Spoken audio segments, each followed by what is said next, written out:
Hey, how's it going, everybody? My name is Jace, and this is Discerning Disclosure. And today I wanted to explore the CIA's Project Stargate.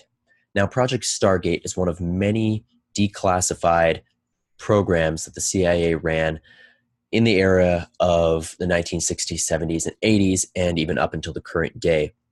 But we've seen a lot of very incredible documentation being put up on the CIA government website recently, and I wanted to start to explore some of these documents because I think it's really important that we begin to understand why the CIA was running these programs and why they had such heavy interest in these metaphysical anomalies in sciences, because that's really what they are.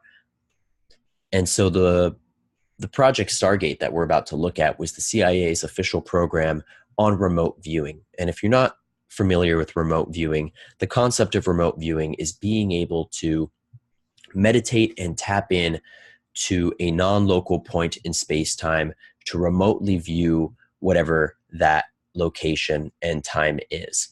And an example of this would be being able to remote view an enemy's base for intelligence purposes. And this was the primary reason that the CIA began research into this, because they wanted to be able to gain insight on enemy affairs and intelligence, which makes a lot of sense. So let's go over and kind of look at the Wikipedia for Project Stargate to get an idea of what the mainstream understanding is.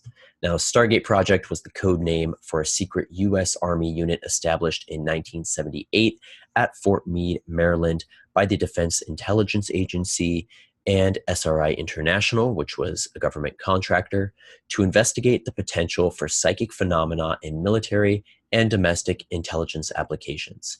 The project and its precursors and sister projects went by various code names, such as Gondola Wish, Grill Flame, Center Lake, Sunstreak, and Scanate.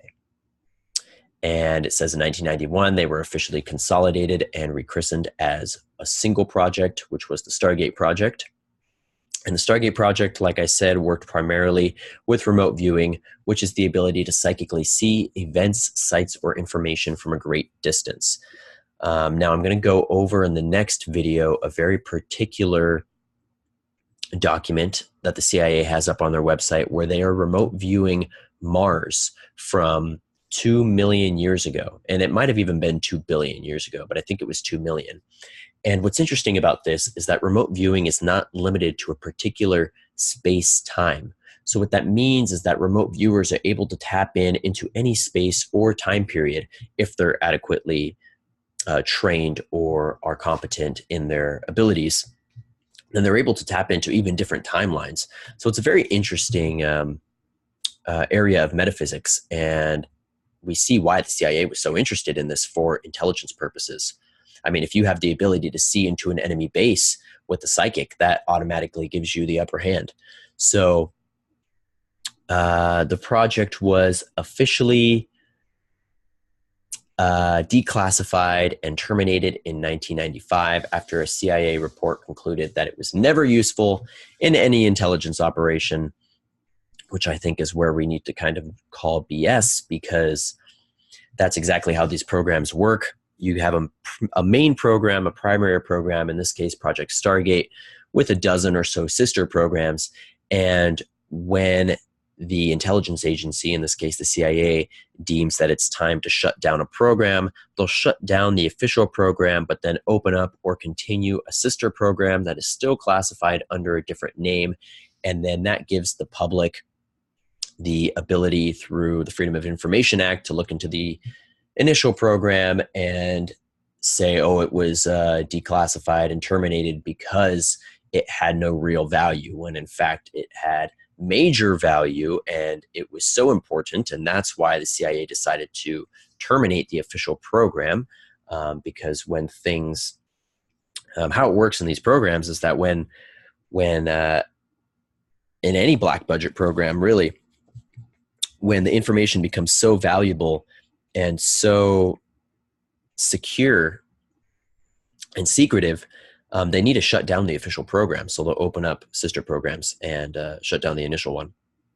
So it's interesting to me when, you talk to people about this and then they'll just go and look on Wikipedia and believe Wikipedia that the official program was shut down, because people will really believe anything that's told to them by their government or the official narrative. So it's really good to look into these things, but I'm glad the CIA started to put up these new documents. So let's go ahead. Oh, and real quick, The Men Who Stare at Goats. That was, I haven't seen that movie, but it is supposed to detail some of the aspects of these psychic programs. So let's go ahead and jump into the actual file here for Project Stargate. And again, this is from the CIA website, cia.gov. And this was released through the Freedom of Information Act, so you can go find it for yourself. And it's part of many other documents on the CIA website under Project Stargate. So great stuff. So let's start to move through it and kind of analyze what they're talking about. So Project Stargate, approved for release in 2000, August 8th. Wow, that's actually today. What a funny synchronicity. That would have been 18 years ago today that this was declassified. All right, so purpose, mission, definitions. We have our table of contents. Purpose: to provide an overview on remote viewing, focusing on definitions, operations, management, participation, benefits, primary and secondary methodologies, categories of taskings, types of targets, and operational methodology. And every other page is going to have the overview, so I'm just going to skip over every other page. The mission is to provide feedback resulting from customer taskings in support of analytical and/or operational requirements. Definition of psychoenergetics: a mental process by which an individual perceives, communicates with, and/or perturbs characteristics of a designated target person or event remote in space and/or time from that individual. So basically, psychoenergetics is the ability to use consciousness to manipulate space or time, non-local, to the individual. Which makes sense because psycho is mind, energetics, energy, and really a core concept that needs to be understood here is that consciousness does have a direct effect on your environment, both locally and non-locally. And you can think about that in a very simple scientific construct, which is that everything is vibration, everything is electromagnetics, and our brain and our hearts, but particularly our brains, are emitting electromagnetic frequencies all the time in every moment, and there are electromagnetic frequencies in our environment. So those electromagnetic frequencies can interact and actually create physical changes or perturbations in space-time. Definition: psychokinesis, physical actions performed by mental powers that cannot be explained by known physical means. ESP and telepathy, perceptions which cannot be explained by known sensory means. So again, the CIA was doing this since at least the 1960s, and they clearly had enough interest in it to carry on the program for 30 years before terminating it. So yeah, remote viewing: the acquisition and description by mental means of information blocked from ordinary perception by distance, shield, or time. Remote viewer: a person who perceives, communicates with, and/or perturbs characteristics of a designated target person or event. And I just want to clarify that when it comes to remote viewing and remote viewers, there's nothing special about these people. Yes, they're special in that they've usually been trained or were born with particular traits or characteristics that allowed them to remote view more easily, but it's not like you are psychic or not psychic. Every human being is psychic. We are all multidimensional electromagnetic beings, and we all have the capability of these potentials. And so remote viewing is something that you can be born with a natural ability to have, or you can be trained to do it. And the CIA investigated both. So again, these people are not special. We can all do this if we were to train ourselves to do it.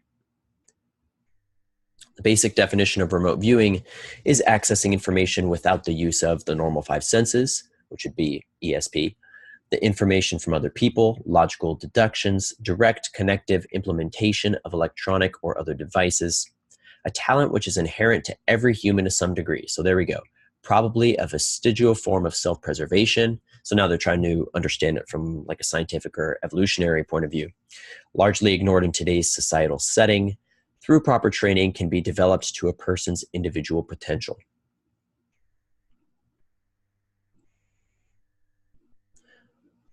All right, and here's their operation management breakdown. They have an activity chief, a senior intelligence officer, 3 operational remote viewers, 1 intelligence technician, 1 secretary. So initially this was a very small program, but you can be sure that when they terminated it, that they probably opened up a pretty large facility, a pretty nice facility, if they didn't already have one that this was a smokescreen for in the first place. Remote viewing is purely voluntary. Well, that can't necessarily be true, because we know the CIA ran MKUltra programs which tortured people with psychedelics and other mental constructs. So yes, it's voluntary, but I wouldn't be surprised if they ran experiments that induced particular kinds of torture to encourage certain remote viewing scenarios, which is really unfortunate. The benefits of remote viewing: passive, inexpensive, no known defense, which is very interesting and something I'll probably talk about in another video. No known defense for remote viewing. If you've done a lot of research into this, you know that now they actually have defense for remote viewing. They have people who are engaged in anti-intelligence remote viewing affairs, where if you actually go and you try to remote view particular government or government contractor bases or installations, you'll actually get scrambled. And this is a very common phenomenon now, that they have both individuals that are blocking remote viewers, but also frequencies and energies that are being emitted to purposely scramble remote viewers to defend against, you know, Joe Schmo from remote viewing on a very secure intelligence operation, for instance. Extended remote viewing: physical relaxation, reduction of physical arousal, increase of internal feelings and images, right brain hemispheric functioning, achieved an altered view of reality. So touching on the right brain functioning, we are a very left-brained, male energy, rational, logical, information dominating species. We don't use our right brains or the integration of both the left and the right brain to our fullest extent, and we're greatly hindered by that. So these psychic phenomena greatly use the potential of the right brain, which is as opposed to the left brain, which deals with logic and reason and rationality. The right brain deals with emotion and intuition and feeling and understanding. And a lot of psychic phenomenon abilities greatly use the right brain functionality, which is why it's been so suppressed in our societies. Coordinate remote viewing minimizes imaginative overlays, minimizes environmental overlays, minimizes monitor overlays. So this is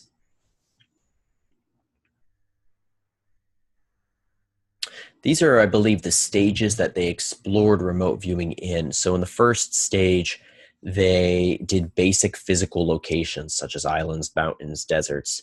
In stage 2, sites of quality sensory value. So probably sites that were a little more sensory filling or sensory stimulating, so to say.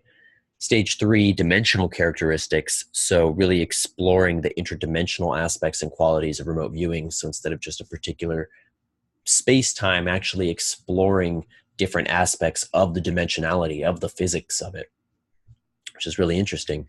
Stage 4, qualitative mental perceptions, which could mean remote viewing into someone's mind, potentially. Stage 5, interrogation of qualitative mental perceptions. And stage 6, three-dimensional elements. So very interesting. Written remote viewing, phonetically and verbally oriented, predictive and search mode. So one of the things that I'll kind of touch up on in the next video is that when they give these remote viewers information, they don't give them all the information present for what they're trying to remote view. So for instance, they'll give a remote viewer GPS coordinates on a paper that they can consciously read, and then in a sealed envelope that they can't see consciously, but that they can feel intuitively, subconsciously, psychically. They'll have more information about what they're remote viewing. And this is basically intended to prevent confirmation bias and to prevent the mind from having a biased interpretation of whatever is being remote viewed. So the less that the conscious mind knows, the more that the subconscious and psychic mind can intuitively pick up, essentially. Secondary methodologies: dowsing, psychometry, clairvoyance.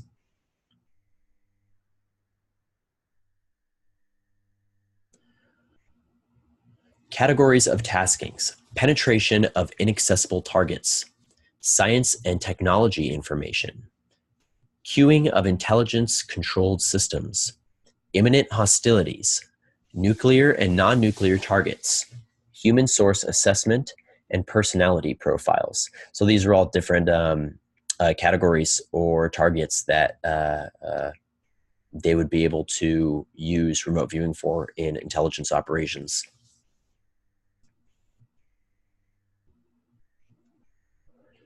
Types of targets: geographical areas or fixed sites, personalities, search. I'm not entirely sure what search means, but it's interesting that they put personalities in there because remote viewing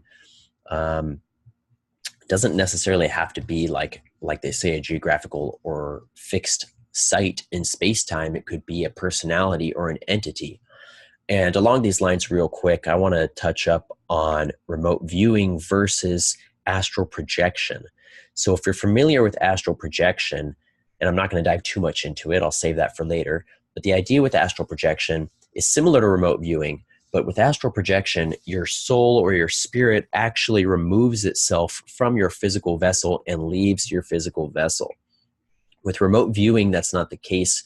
Remote viewing uses the idea that all points in space-time are one, which we understand with quantum entanglement in quantum mechanics. And because all things in space-time are one, then the mind can tap into any aspect of space-time because it's all one thing. And so with remote viewing, you do that internally within meditation and with the mind instead of actually having to leave your body to view these things. And then we have the end of the document, the tasking sheets, and kind of just the extra stuff here: types of sessions, solo, remote viewer, monitor. And yes, so that is about it for this document. Their summary: remote viewers can be used as collectors in conjunction with other intelligence sources throughout the DoD intelligence community. Remote viewing information should not stand alone. So this is just one document that's on their website, and I want to start to explore some of these documents more and more, like I said. So I hope you found this interesting. And in the next video, I will be exploring a particular remote viewing session of Mars with some very, very interesting information in it, where they actually are depicting and discussing not only pyramids on Mars, but actual alien beings within these pyramids that they're able to communicate with. And this is all on the CIA website. So very interesting, very fascinating stuff. I hope you guys found this intriguing. Feel free to give a like, share, and subscribe to the channel. And I will see you in the next video. Take care.